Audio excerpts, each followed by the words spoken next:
Scendi dalle stelle, o Re del cielo, e vieni in una grotta fredda al gelo, e vieni in una grotta fredda al gelo,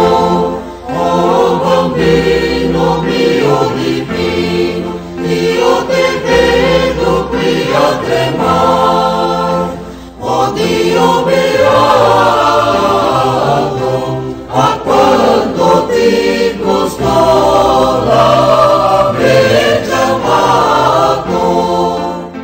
a quanto ti costò l'aver chiamato, a te che sei del mondo, il creatore, mancano pane e fuoco, mio Signore, mancano pane e fuoco, mio Signore,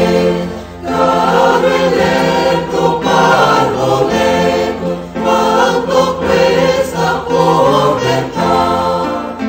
illumina voi.